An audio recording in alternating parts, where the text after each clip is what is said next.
Ave Maria, salam Perdium, semua berkat penyelenggaraan Tuhan. Para legioner yang terkasih, mari kita merenungkan Santo pelindung kita, Santo Petrus dan Paulus. Sejak semula, gereja sangat menghormati kedua rasul ini. Kedua rasul ini dianggap sebagai soko guru. Mari kita lihat siapakah Santo Petrus. Simon, anak Yunus dan saudara Andreas, lahir di Betsaida, Galilea, di tepi Danau Genesaret. Sebagai anak yang berada di pinggir Danau Genesaret, ia mengikuti jejak ayahnya sebagai nelayan. Simon adalah seorang nelayan yang ulet dan bertabiat jujur serta rajin. Ia tidak berpendidikan tinggi, namun ia memiliki keterampilan atau keahlian dalam pekerjaannya.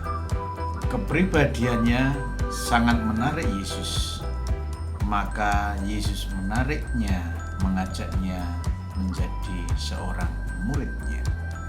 Bahkan mengangkat Petrus menjadi pemimpin para rasul.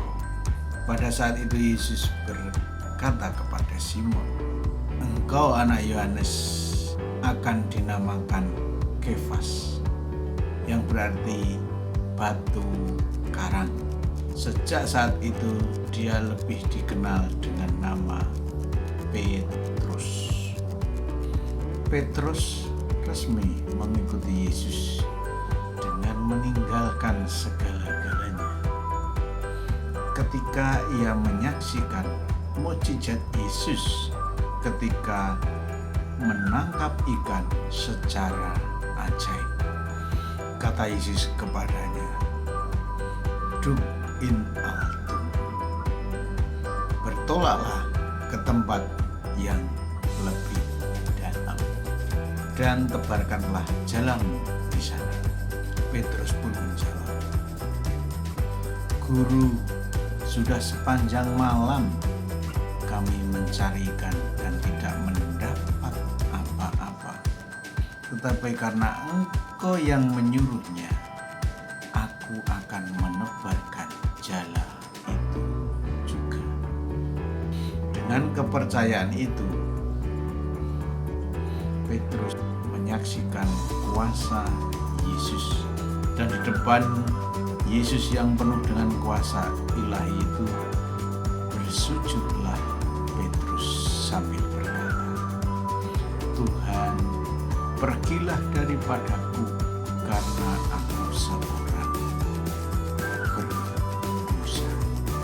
Kepada Petrus yang rendah hati itu, Yesus berkata, "Jangan takut, mulai sekarang engkau akan menjadi penjala manusia." Setelah penyerahan diri ini, Petrus diperkenankan menyaksikan berbagai peristiwa dan akhirnya dipercayakan tugas menjadi pemimpin para rasul dan gembala kaum beriman. Para legioner yang terkasih, di sini kita diajak melihat sikap hidup Petrus sangat istimewa, yakni kerendah hatian. Sikap rendah hati inilah yang menarik Yesus menjadikan dia sebagai muridnya dan akhirnya menjadi pemimpin gereja, menjadi soko guru.